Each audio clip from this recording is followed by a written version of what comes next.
샬롬, 새생명 주일간시 이어지는 월요일 아침입니다.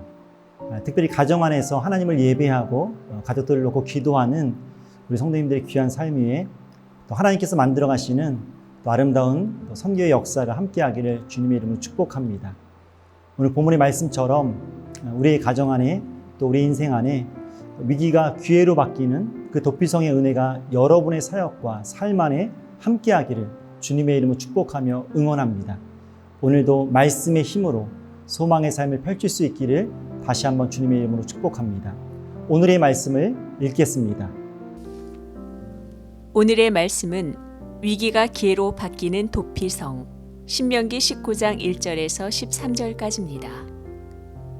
주 당신들의 하나님이 당신들에게 주시기로 한 그 땅, 거기에 살고 있는 원주민을 주 당신들의 하나님이 멸망시키시고 당신들이 그들을 쫓아내어 그 성읍과 집에서 살게 될 때에 당신들은 주 당신들의 하나님이 당신들에게 차지하라고 주신 땅에서 성읍 셋을 따로 구별하여 놓아야 합니다. 주 당신들의 하나님이 당신들에게 주신 땅을 세 영역으로 구분하여 길을 닦아 모든 살인자가 그곳으로 피신할 수 있게 하십시오. 살인자가 구별된 성읍으로 도피하여 살 수 있는 경우는 다음과 같습니다. 일찍이 미워한 일이 없는 이웃을 뜻하지 않게 죽였거나 어떤 사람이 이웃과 함께 나무하러 숲속으로 들어가서 나무를 찍다가 도끼가 자루에서 빠져나가 친구를 쳐서 그가 죽었을 경우에 죽인 그 사람이 그 구별된 세 성읍 가운데 한 곳으로 피신하면 살 수가 있습니다.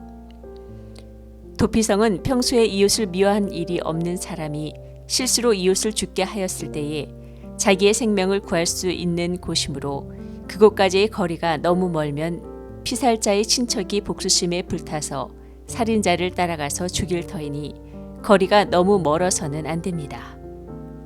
내가 새 성읍을 따로 떼어 놓으라고 당신들에게 명령한 이유가 바로 여기에 있습니다.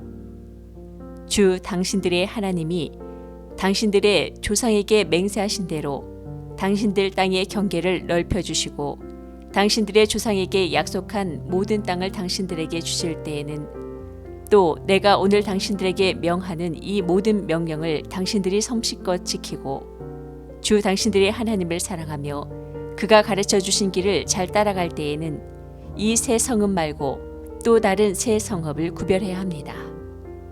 그리하여 주 당신들의 하나님이 당신들에게 유산으로 주신 땅에서는 죄 없는 사람이 살인죄를 지고 죽는 일이 없도록 하여야 합니다.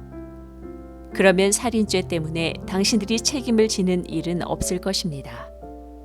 그러나 어떤 사람이 그의 이웃을 미워하여 해치려고 숨었다가 일어나 이웃을 덮쳐서 그 생명에 치명상을 입혀 죽게 하고 이 여러 성읍 가운데 한 곳으로 피신하면 그가 살던 성읍의 장로들이 사람을 보내어 그를 거기에서 붙잡아다가 복수자의 손에 넘겨주어 죽이게 하여야 합니다. 당신들은 그런 사람에게 동정을 베풀어서는 안 됩니다. 이스라엘 안에서 죄 없는 사람이 죽임을 당하는 일이 없어야만 당신들이 복을 받을 것입니다. 오늘 본문은 하나님은 이스라엘이 가나안 땅에 들어가서 언약의 공동체에 살아갈 때에 그때 도피성을 위해서 반드시 세 개의 성읍을 구별해 놓으라고 명령하셨습니다.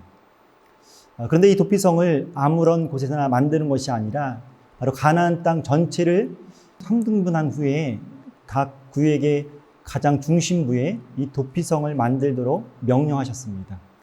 또한 이곳으로 오는 사람들을 위해서 도로를 잘 정비하고 실수로 사람을 죽일 때에는 어느 방에서든지 이곳으로 피할 수 있도록 하나님께서는 은혜를 예비해 주셨습니다. 6절의 말씀을 읽겠습니다. 도피성은 평소에 이웃을 미워하는 일이 없는 사람을 실수로 이웃을 죽게 했을 때에 자기의 생명을 구할 수 있는 것이므로 그곳까지의 거리가 너무 멀면 피살자의 친척이 복수심에 불타서 살인자를 따라가서 죽일 터이니 거리가 너무 멀어서는 안 됩니다. 여러분, 도피성은 실수로 사람을 죽인 자가 피할 수 있는 곳입니다. 하나님은 레위 지파에게 요단 동편에 3곳, 요단 서편에는 3곳, 이렇게 총 6개의 성읍에 도피성을 만들도록 하였습니다.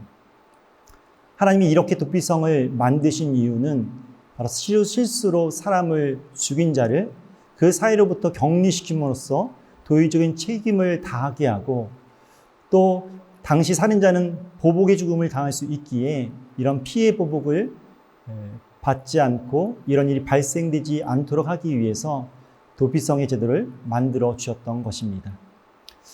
사랑하는 여러분, 하나님이 선물로 주신 땅에서 생명을 사랑하고 존중하며 사는 것이 얼마나 중요한지를 오늘 성경은 말씀하고 있습니다. 특별히 부지 중에 실수로 생명을 죽인 자에게 피해 복수로부터 보호하고 복수의 악순환을 끊고 구제받을 수 있는 길을 하나님은 이 도피성을 통해서 그 길을 예비해 주셨던 것입니다. 여러분, 그렇습니다. 하나님은 생명을 사랑하시고 영혼을 소중히 여기시는 분이십니다. 그러기에 우리는 언약의 땅에서, 그리고 이 사명의 땅에서 하나님을 사랑할 뿐만 아니라 생명을 사랑하고 영혼을 소중히 여기며 살아가는 그런 하나님의 은혜를 결코 잊지 말아야 합니다. 오늘도 누군가를 미워하고 원수로 여기는 것이 당연한 세상에서 하나님을 사랑하고 그 하나님의 사랑으로 세상을 위로하며 섬기는 여러분의 복된 하루가 되기를 주님의 이름으로 축복합니다. 계속해서 성경은 도피성의 제도에 대한 근본적인 이유를 말씀해 주십니다. 하나님은 백성들에게 주신 가나안 땅에서 무지한 피를 흘리지 않도록 하기 위한 배려로 도피성을 준비해 주셨습니다. 그러나 무조건 도피성에 피한다고 해서 다 보호를 받는 것은 아니었습니다. 11절과 12절의 말씀을 읽겠습니다. 그러나 어떤 사람이 그의 이웃을 미워하여서 해치려고 숨었다가 일어나 이웃을 덮쳐서 그 생명에 치명상을 입혀 죽게 하고 이 여러 성읍 가운데 한 곳으로 피신하면 그가 살던 성읍의 장로들이 사람을 보내어 그를 거기서 붙잡아다가 복수자의 손에 넘겨주어 죽이게 하여야 합니다. 여러분, 만일 실수가 아닌 의도적으로 살해를 하고 도피성으로 피한다면 장로들은 그 장로들의 요청과 재판을 통해서 그 살인자는 다시금 보복자의 손에 넘겨져 죽게 됩니다. 그렇습니다.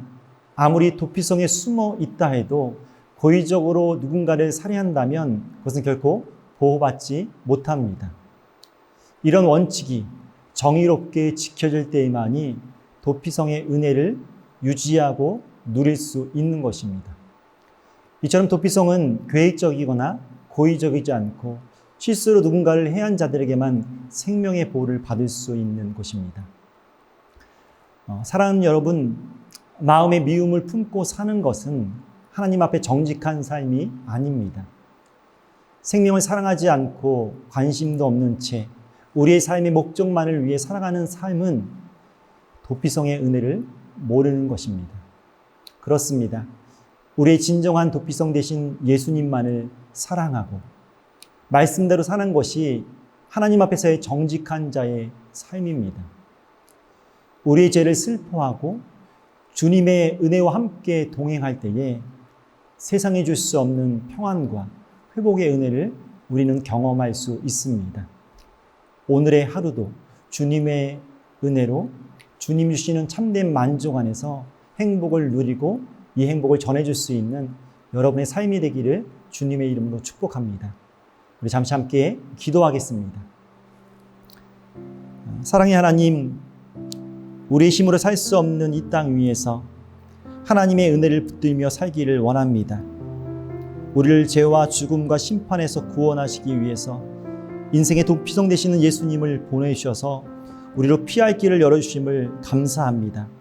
날마다 다가오는 위기의 땅에서 영혼을 사랑하고 생명을 존중히 여기며 주님께서 맡기신 사명을 온전히 감당하게 하여 주시옵소서. 주님 앞에 우리의 온 삶을 감사하며 축복하며 예수님의 이름으로 기도하옵나이다. 아멘.